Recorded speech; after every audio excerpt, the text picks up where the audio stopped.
Hey everybody, welcome to Solo ReacTalk. Tonight I'm going to be reacting to Star Wars vs. Warhammer 40K, Episode 42 Mortal Fall, Part 1, made on the AFanWithTooMuchTime YouTube channel. I was given a message, I think by Obi-Wan, if I'm not mistaken, where Obi-Wan was requesting, or try to say highlighting, that I should react to Star Wars vs. Warhammer 40K episode 41 after talk. I did already watch the after talk. It's combined with Mortal Precipices part 1. Yes, that's why it's 3 hours long, and you'll be able to find it there. The after talk along with part 1 of Mortal Precipices are combined together in one video. Yeah, you'll find it there. You can't miss it. It's 3 hours long.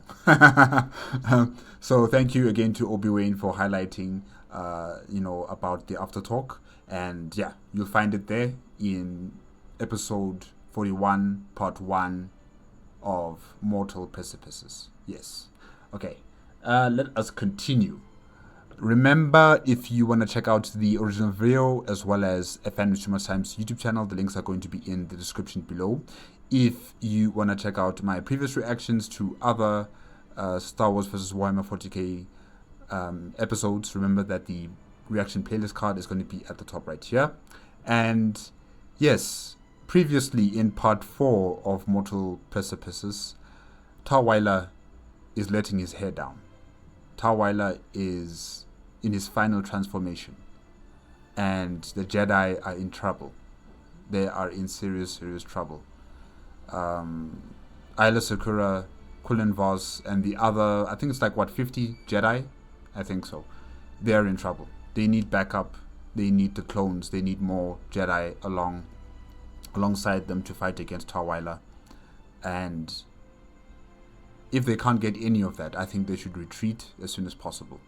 Because Tarweiler is a Alpha Plus Psyker, right? And yeah, he's extremely powerful. The fact that his aura, his energy, it can be felt from such far distances, and even the lightsabers that the Jedi are wielding are, they are not fully activated. Like the kyber crystals inside are losing their strength because of the effect and the aura that's coming from Tarweiler. So yeah, they're in trouble. They need to get out as soon as possible. Let's see if that's going to happen in tonight's episode, Mortal Fall, part 1 of episode 42. Yeah. Good luck to the Jedi. 3, 2, 1, go.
Ahsoka walked behind the Imperial prisoner, eyes fixed to his back, her arms crossed over her chest.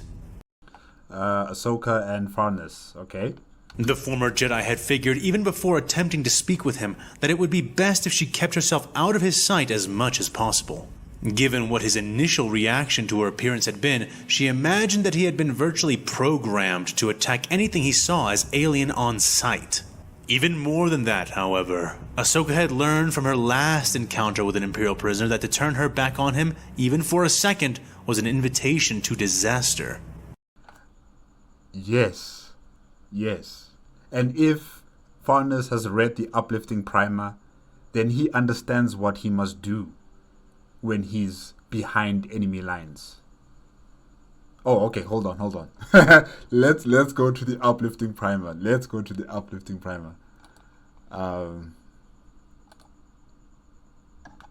Okay.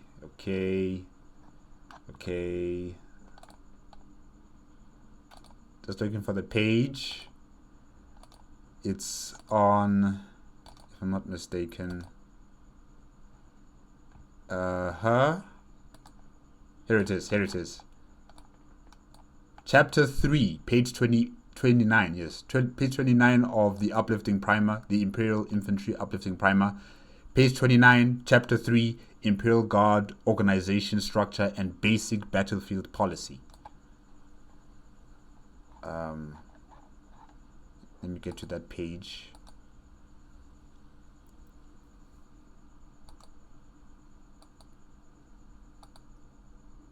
Yeah, here it is. Section 16, behind enemy lines. Let me zoom in.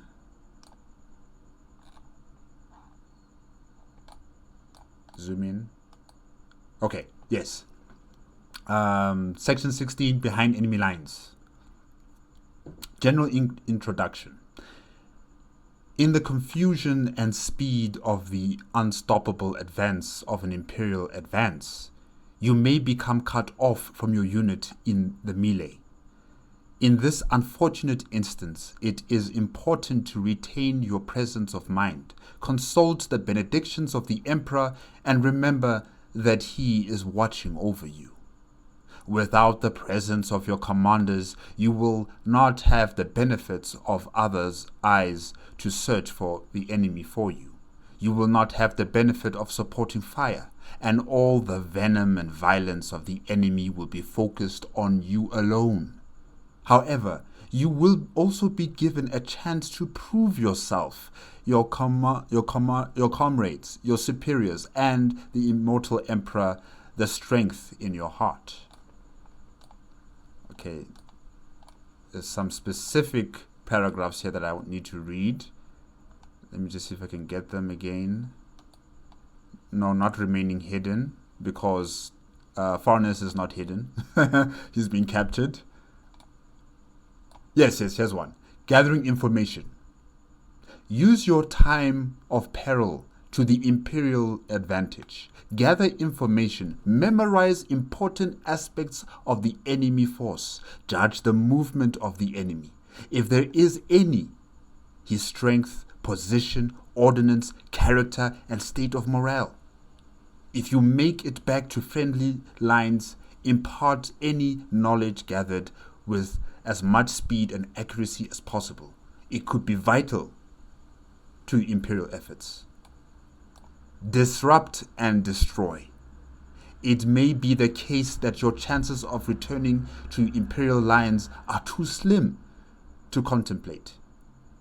If that is the case, sell your life dearly. Do not be found whimpering in the hole, to be dragged by the whooping horde and paraded like a trophy. The Emperor will frown on such ignominious end to a soldier in his army. Do not disappoint him. Use your unattainable position to your advantage. You may find yourself in the soft underbelly of the foe. Strike! Find a target, set explosives, kill sentries, snipe officers, strike and move. Strike and move! The Emperor will protect a man who is willing to sell his life dear. The more damage you do, the more fortune from the Emperor you will earn. Gut the enemy from the inside, spit in his eye, show him what a guardsman in peril is capable of. Earn your place seated by the golden throne. Yeah, so that's what Farnus has to do. He has to gather information and then possibly, if he cannot escape, disrupt and destroy the enemy from the inside. I think that's what Farnus is going to be doing. Right now, he's just playing along. Let's continue. A lesson she had already learned once, and which had nearly cost her her life. The memory of that priest pressing his fingers into her face, moments from tearing out her living energy, still haunted her. His blind expression burned into her memory like an afterimage of the sun could be burnt into an eye. She shook her head, collecting herself and focusing again on her current prisoner. She doubted he was nearly as dangerous, but one never knew. Exactly. You just don't know. So always keep your guard up, Ahsoka. Always keep your guard up. The prisoner was older than her, but younger than she would have expected a non-clone soldier to be, so it surprised her just how well indoctrinated he had been, though Ahsoka had to admit that it was becoming clear that he was not the victim of mere brainwashing. The flashes of memory he had shown her unwittingly, and the torrents of his emotions, had all been 100% genuine and honest.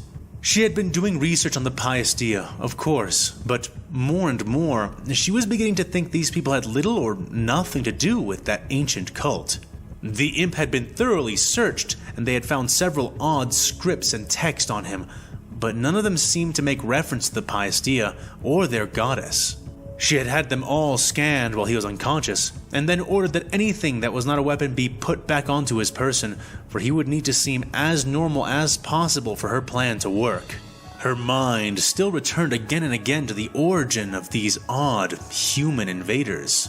Unless the Paestia had been flung out of the galaxy and deposited in a place which closely resembled the Dia's own religious depictions of hell, then it just did not seem likely that they were related.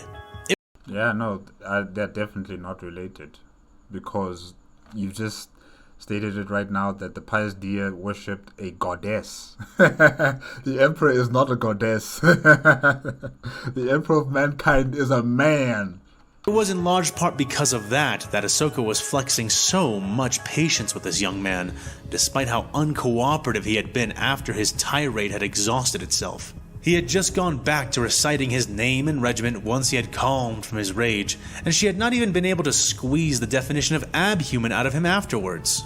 But the former Padawan had one more trick up her sleeve. Well, two technically, but this first one was the one she was putting most of her faith into.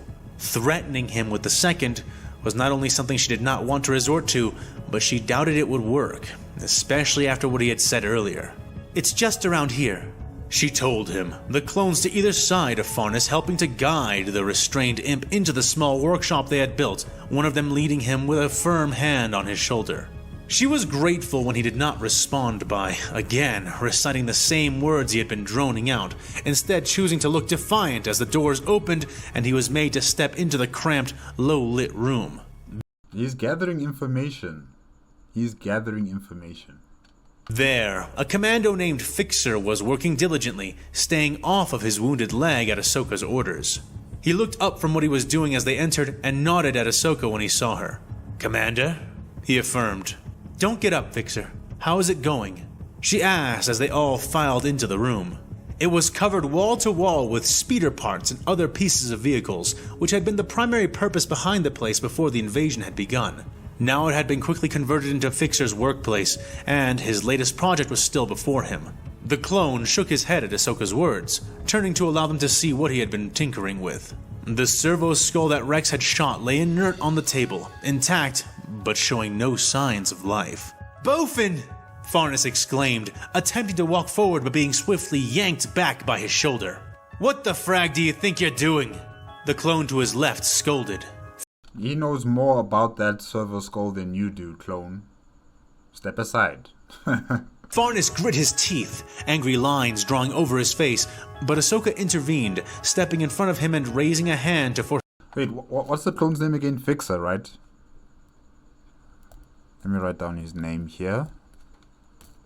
Stall any response he was about to have. He balked at her appearance, even as she looked past him and nodded to the clone. "It's all right. Let him approach it," she said, and the guard begrudgingly nodded back. "Yes, Commander," he said, releasing him. Farnus, hands secured tightly behind his back by binder cuffs, came forward in a rush. Fixer standing up and away, his hand going to his sidearm as the Imperial stood before the device, eyes darting rapidly. "Bofin? Bofin!" the young man said, looking at the machine frantically before glaring up at the clone beside him. What did you do to him? He accused, almost spitting the words. Captain Rex, Fixer corrected. Shot your skull droid here with a stun blast. It fried the power packs, keeping it active. I replaced them with energy cells, but the clanker didn't respond or reactivate. He explained. You defiled Bofin with alien technology? Of course he wouldn't wake to that! Farnus spat, shaking his head. You need to appeal to the machine spirit inside Bofin, I think. Yeah. Well, when that didn't work, I tried to use some Imperial power packs I'd salvaged from the field. But that didn't work out either. I can't tell what more about this thing is damaged, but in my opinion, this imp clanker is fried, said Fixer, limping back a bit more and addressing his words mostly to Ahsoka. Farnus shook his head in dismay before straightening as a thought struck him. Well, did you apply any sacred oil, or even recite the litany of second life? Farnus asked the clone, still glaring angrily at the helmed man. Of course they didn't. They don't know what the hell you're talking about. Apply the what? Recite the what? Fixer asked. Farnus sighed in exasperation before turning back to Ahsoka, visibly wincing at her appearance again. Xenos, you want to convince me you're trustworthy, right? He said, obviously harnessing his courage just to voice the words. Ahsoka nodded in response, but kept her arms crossed, raising an eyebrow marking at him. Then let me go. Remove these cuffs from my hands right now, he said urgently. Why? What are you going to do? If you try to run or fight, you won't... She started to say, but Farnus shook his head in clear agitation. No! Look, I am a trained field tech adept, mostly for APCs, but even I know you can't wake a machine spirit without the proper respects and rituals. Yes. I need to see if you killed Bofin or just knocked him out. Please, he said, voice insistent, desperate. Ahsoka thought for a moment, weighing his words and feeling his emotions. Farnus was clearly not trained in how to resist a surface probing, his feelings playing out before the former Jedi like an open book. She sighed, rolling her eyes before nodding her head to one of the clones, who promptly came behind the imp soldier and released his hands. Farnus wasted no time in reaching down to his boots, pulling out something that had been hidden beside his left foot. The clones aimed their weapons at him, but held their fire, though Ahsoka knew better than to caution them away from attacking if needed. Still, she sensed no malice in the action, watching curiously to see what he would do. He withdrew a broken vial which dripped with an oily substance, a substance he flicked over the prone's skull, beginning to speak as he did. The soul of the Omnissiah surrounds thee. The power of the motive force invests thee. The faith of the machine god drives thee. The Emperor endows thee with purpose. Awaken, Bofin, spirit of steel, indebted to man. Awaken! He chanted reverently, closing his eyes as he spoke, his other hand pressed against his heart. At his words, nothing appeared to happen. The Imperial repeating the litany 2 more times as he continued to flick what little oil his vial had onto the skull. Fixer looked up, and even behind his helmet, Ahsoka could see from the tilt of his head that he thought this was all patently ridiculous. That was, until the lights in the skull's face began to flicker, and the anti-grav unit at its base started to warble and hum. The Imperial leaned back and sighed in heavy relief, watching as the skull floated up, lights flashing. By the machine god, I awaken once more to do my duty, in the name of mankind. Welcome back, Bofin. It droned. One moment. Beginning reprocessing. It added a moment later. Ahsoka grinned, but then remembered its reaction to the clones from before, and turned to face those which were present with her in the room. Everyone, I can't believe I'm saying this, but leave, she ordered. Everyone but me, Farnus here, and the skull. She clarified a moment later. Are you sure, Commander? Asked one of the clones. Ahsoka shook her head, biting her lip for a moment before firming her expression. No, I'm not. Stay close to the door, but my plan won't work if you're in here with me, she told them, pointedly speaking in Basic. The clones nodded, leaving, one of them helping Fixer to walk as he limped out of the room, none of them going far at all. Why did you make your slaves leave? Farnus asked. They're not slaves, Farnus. Confused, walking around the chair Fixer had been sitting in, placing it between himself and the Togrutan warrior defensively. Ahsoka shook her head, breathing heavily through her nose as she tried to shake off the spike of annoyance he had just driven through her. First of all, they are not my slaves. I'm actually friends with most of them, so don't call them that. They are no more slaves of mine than you are a slave to your commander. Got it? She said sternly, the guardsman only slowly nodding. Slave to his commander? Well, yeah, he's not a slave, but, you know, he can die at the hands of his commander. Almost immediately, without any due process of any sort of court-martial. No, he'll just be shot on the spot. Yeah, it's a different culture. As for the reason they had to leave, well, that's because Bofin there doesn't like clones, and I need him calm if I'm going to prove what I need to, she said. Reprocessing complete. The skull droned right after. Ahsoka sighed in some relief, tapping her foot impatiently. Time was ticking. It was constantly running out, and if they took too much longer with any of this, then their window would get dangerously narrow. What does she want to do with Bofin and Farnus? She needed someone who wasn't from her side to vouch for her and what she had claimed about her possible humanity, and that was something she hoped to find with the skull. Farnus, could you ask it to identify the people in this room? She asked the openly distrustful Imperial. Farnus narrowed his eyes at her, taking a moment to consider her request before turning to the skull. Bofin, perform the ritual of diagnostic self-examination. Have you undergone any recent changes? He asked it. Farnus, we really don't have time. Ahsoka began to say, but was cut off as the skull buzzed and beeped in response to the already voiced command. Bofin continued its nonsense noises for a couple of tense minutes then, Ahsoka standing and growing more impatient while Farnus kept his eyes locked onto her, as though she might leap over the chair between them in an instant and tear out his throat. Finally, the servo skull chimed and began to speak. New energy cells detected. Substandard compatibility registered. Runtime reduced by 35 standard hours. It reported at length. Is there anything else different? Farnus asked, almost seeming disappointed that they had not rigged the machine to explode or lie. Negative. No other alterations to standard program or hardware detected. It said in response. Can you ask it now? Ahsoka asked, tapping her foot more rapidly. Fine. Farnus relented after a brief pause. Bofin, identify personnel in this room. He ordered the skull.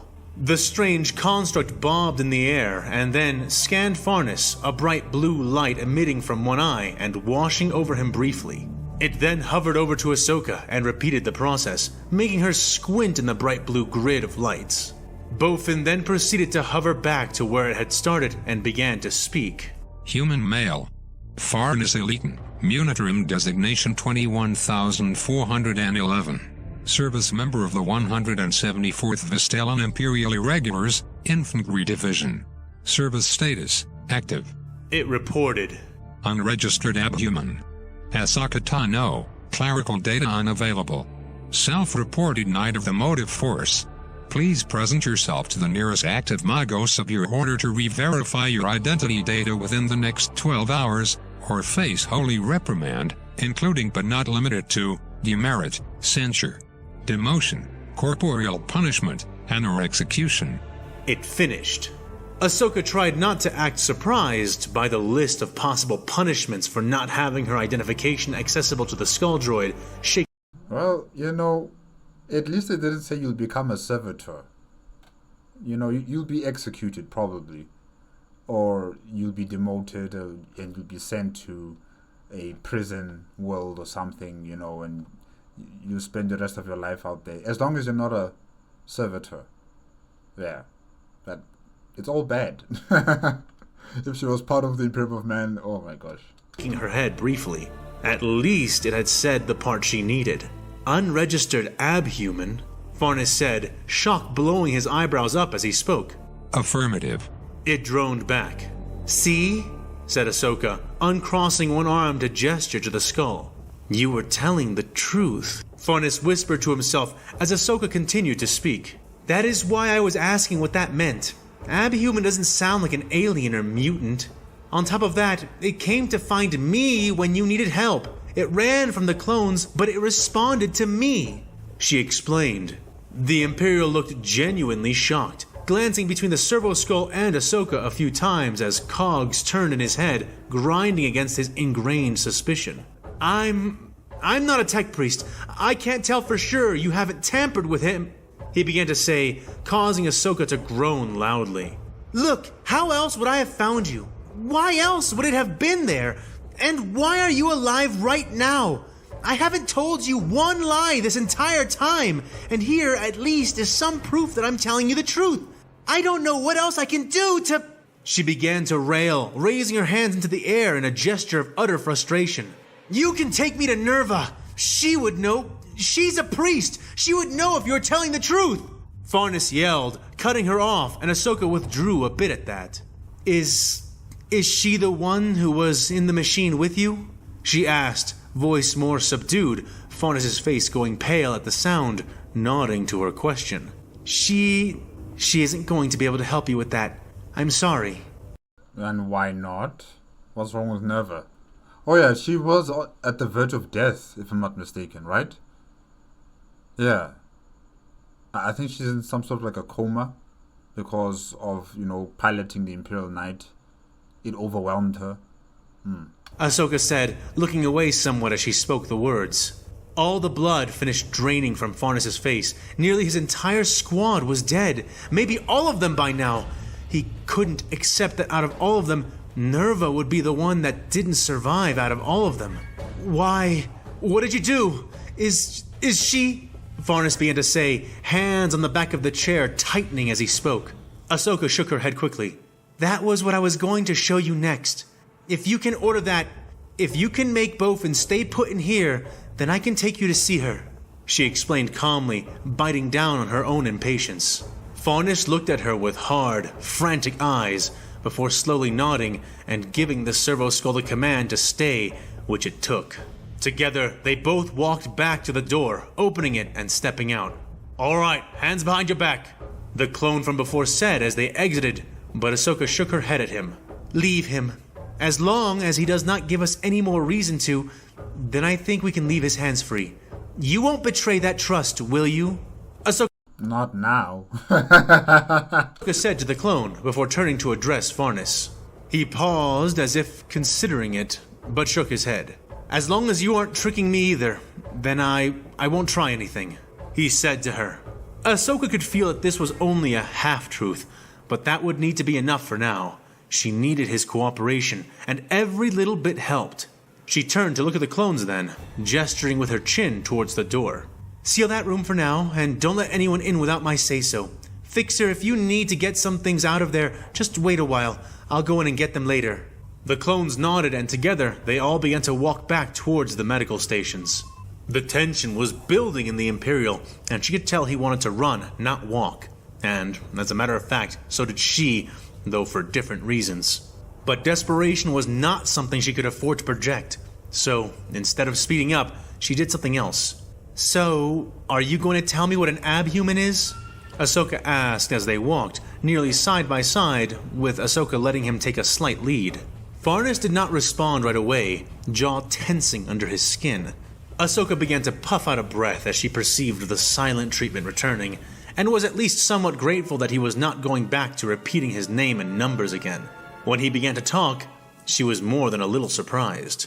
"Abhumans are human descendants," he said, sounding as though the words had to be forced out of him. "They are usually people whose ancestors settled on worlds with odd gravity or weather. Some of them changed over time to be different, and some made themselves different to survive. They aren't the same as us anymore, but they are human at their core," he explained. "So, your machine thinks that I'm human too? At my core, I mean?" she asked, genuinely curious. Farnus shrugged stiffly. "I guess so," he said almost dismissively, his mind clearly in one place. And soon they arrived at that place, entering a room one floor above where Farnus himself had been tended to. What is all this?" he asked, breathing the words out in horror and awe. He looked on, eyes wide, as he beheld the triple row of tanks which were housed on this wide floor, all full of a bluish, clear liquid. The Bacta tank. Bacta liquid. And within every single one was a man, all of them suspended inside the fluid by straps, hooked up into breathing devices, most seeming dormant and inert. They were all clones, he saw. All but one. "Nerva!" he cried out, rushing over to the tank which held his previous companion, shoving the medical droid that was beside it over and onto the ground with obvious disgust and fear. He backtracked away from it, almost falling over himself from the rash act and prompting several of the guards in the room to level their weapons at him. That being the case, he did not seem to care, falling back against the medical panel the droid had been operating, hands and back braced against it. "Get that thing away from her! Get it away, Throne, damn it!" he demanded, staring hatefully at the rigid construct as it began to try to right itself. Ahsoka ordered it away, and Farnus turned his eyes on Nerva completely, hands against the glass which separated them. She was floating within, nearly naked, stripped of her red robes, which had been replaced with far less modest white shorts and a bra.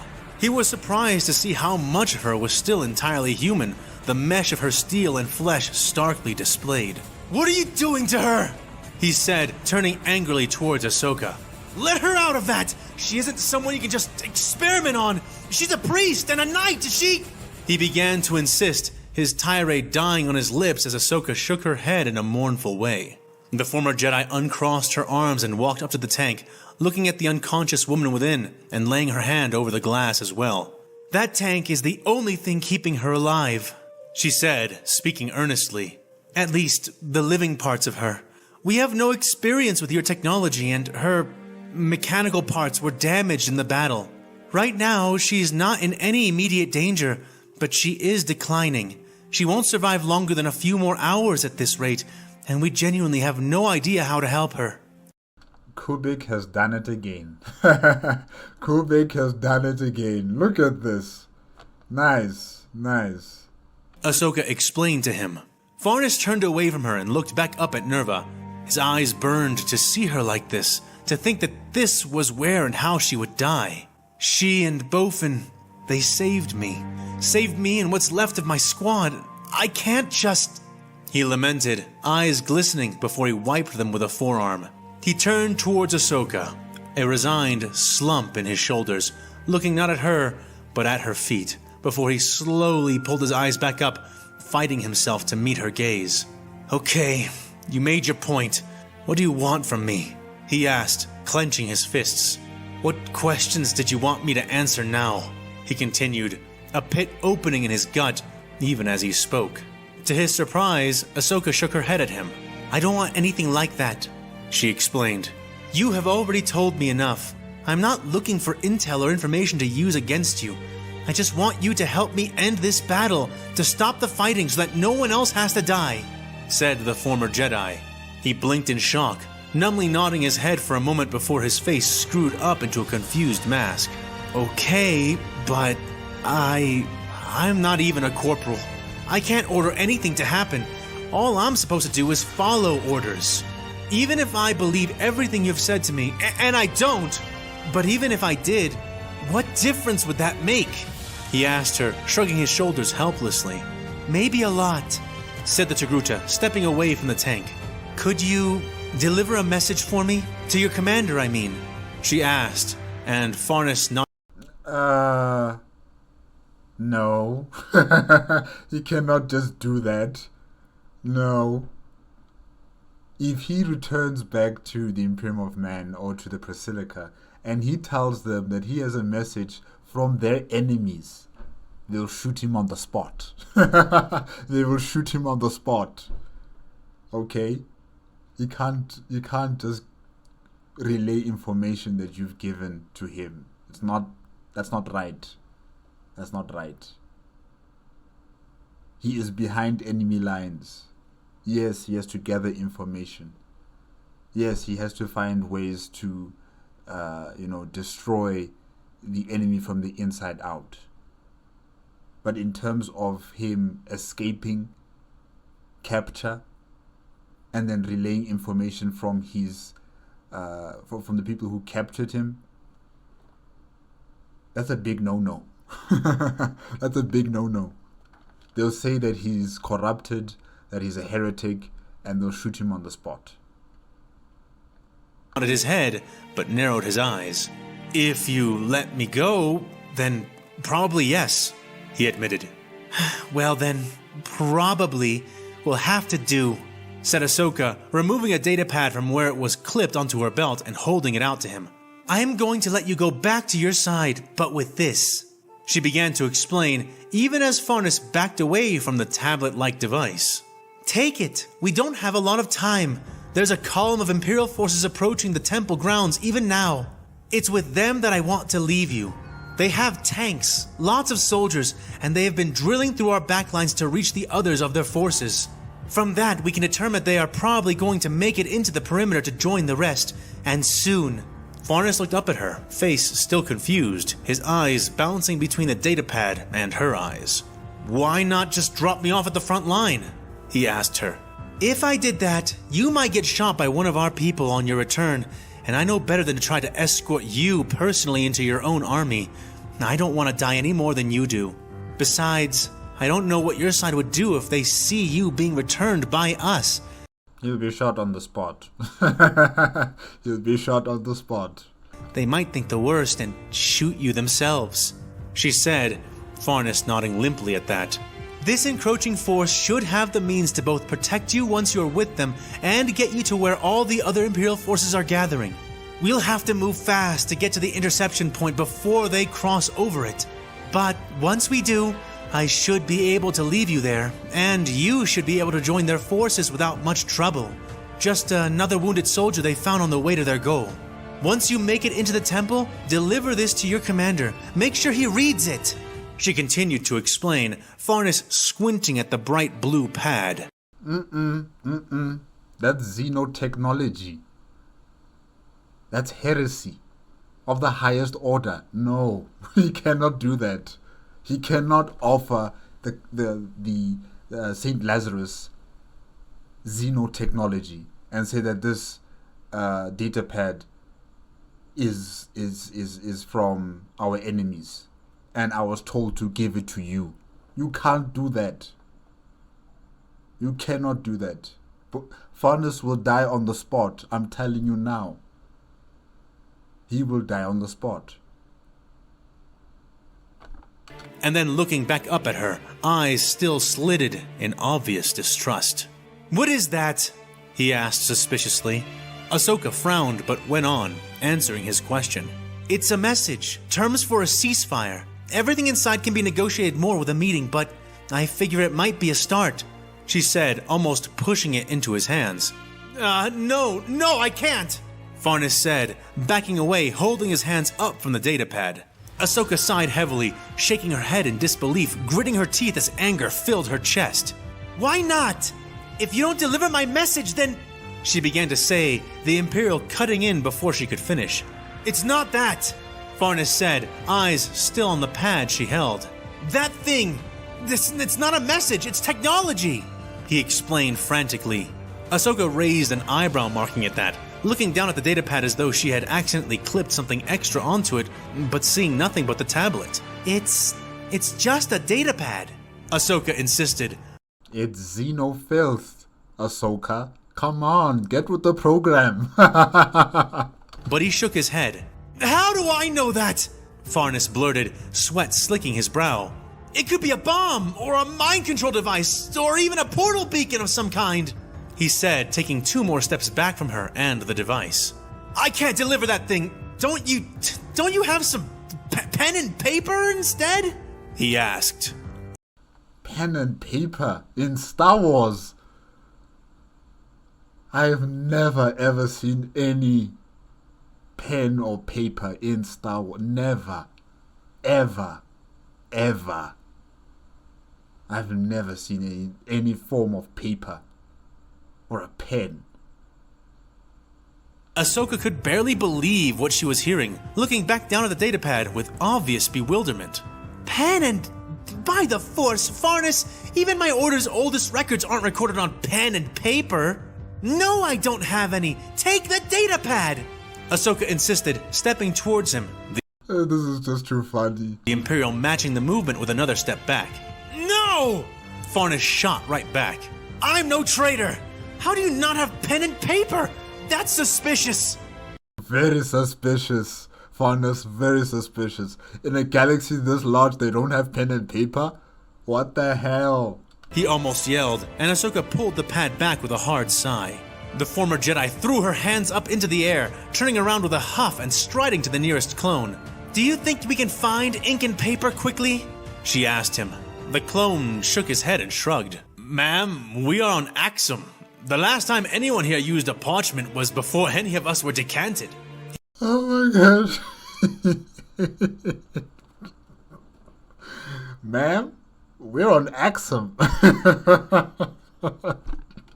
He said, making Ahsoka slap her hand to her face.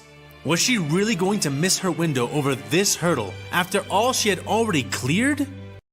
I don't know, like rip a piece of cloth or something. There must be some sort of fabric that you can just rip apart and then use it.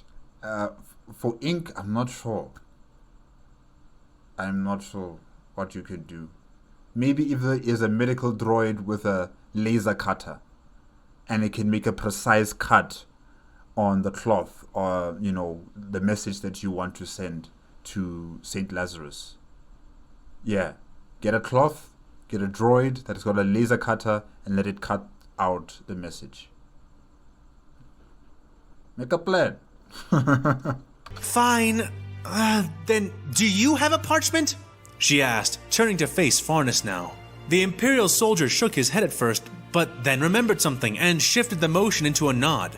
He reached down to some of the pockets on his pants and popped one of them open. From it, he pulled out a thick, long roll of dense paper, though it was only about as wide as Ahsoka's hand. What is that? She asked. These are my prayer scrolls. Sometimes the machines need them, you know, to remind them of their duty and why we fight. These are blanks so that I can write specific litanies on them, though letting you use them might be a minor heresy. He began to say, muttering for a moment before Ahsoka stomped over to him and swiped it out of his hands. Hey! He said, but she was past paying attention to his complaints, leaning over a vacant medical bed and unscrolling some of the paper before placing her datapad beside it. Shut up! I have a lot to rewrite, and not a lot of time to do it with. Pen? She asked, and Farnus nodded. He reached down to his right boot this time and pulled free a half-crushed quill. The ink mostly gone from it and soaked into his boots and socks. He looked up at Ahsoka helplessly, holding it out to her. For the Force's sake!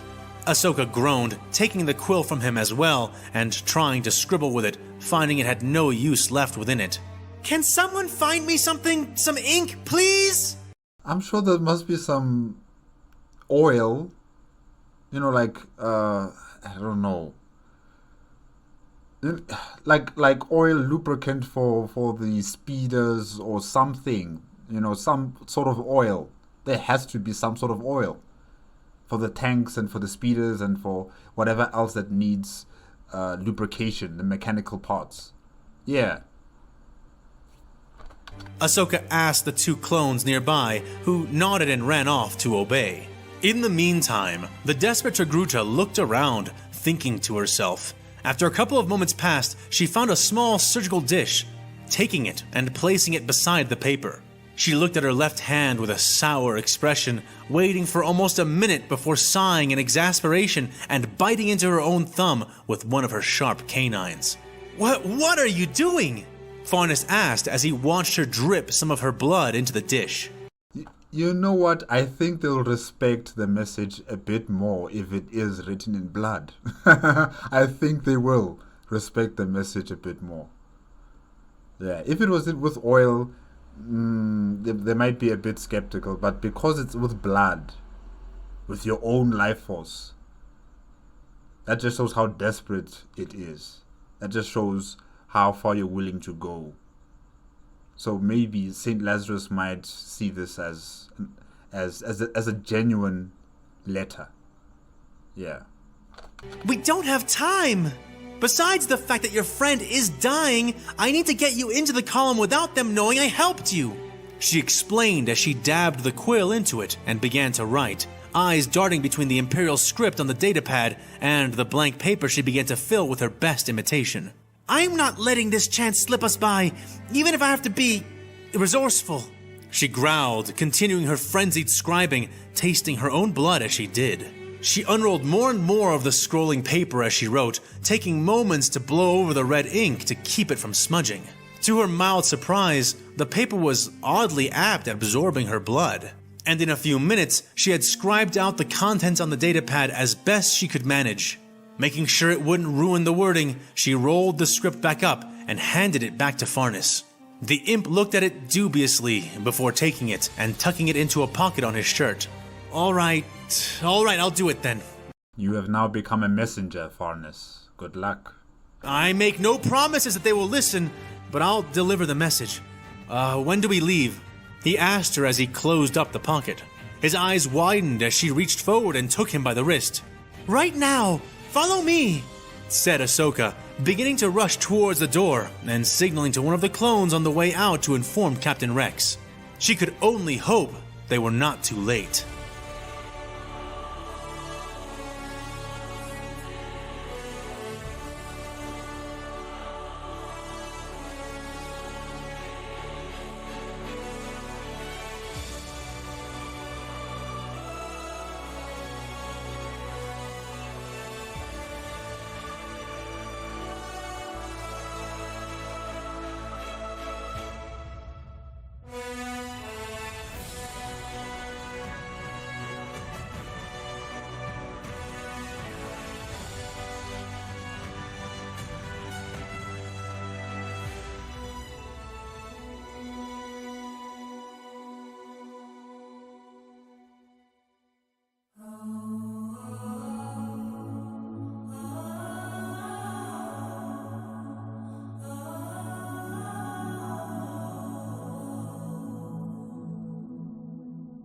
Watch the water rise.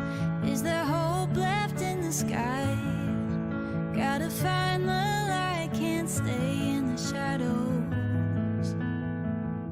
'Cause it's a heavy weight on our shoulders every day, and the tide rolls back and forth forever.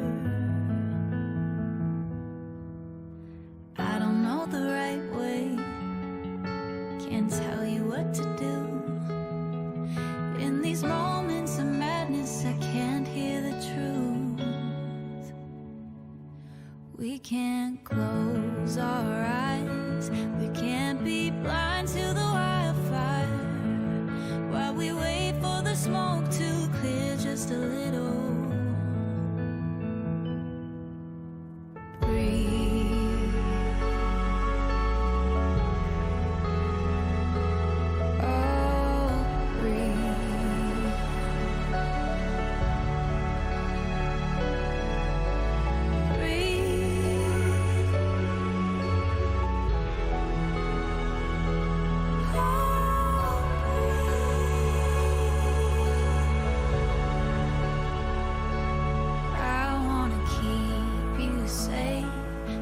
It to be okay, but it feels so hard to feel so helpless. There's no guarantees, no, it's not on me. I'll wait right here till I find the answer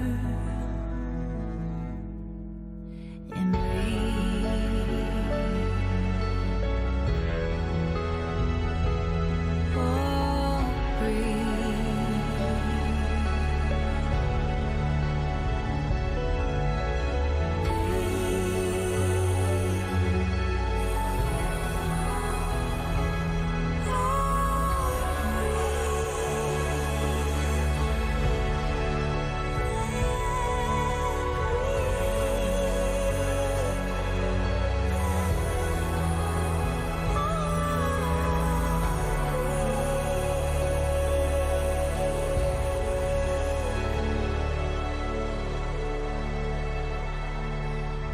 Watch the water rise. Is there hope left in the sky? Gotta find the light, can't stay in the shadows.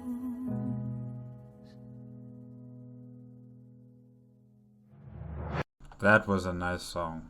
That was beautiful. And I have it now. I'm going to be listening to it over and over again. Very nice song.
Rex? Stay back! Find him. Find him. That last clip of audio there. Okay, guys, yeah, that is it with Star Wars vs. Warhammer 40K episode 42, Mortal Fall Part 1, made on the AFanWithTooMuchTime YouTube channel. And yeah, Ahsoka, she was so frustrated. She was so frustrated with Farnus, you know, and Farnus, I completely understand Farnus's position in all of this. I do completely understand, because he can't just return back to the Basilica with the Xeno technology. He can't do that. He cannot do that. They will shoot him. If I was a commissar in the Basilica, I'm shooting him on the spot. I'm shooting him on the spot. I'm not going to waste time to listen to his explanations. You know what you're supposed to be doing, and you know what you're not supposed to be doing. And this is clearly what you're not supposed to be doing. I'm going to shoot you in the face.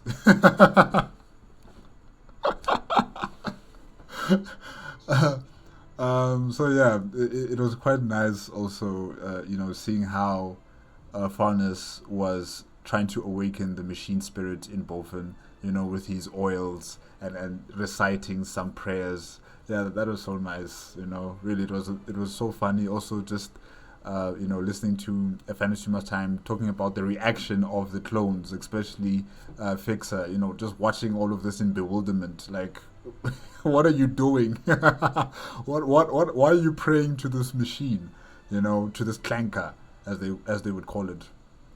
And yeah, you know, the machine spirit is not something that you can just see with your naked eye, guys. You just have to believe it's there. And it's there. It's there, it exists. So yeah, that was very interesting and very funny.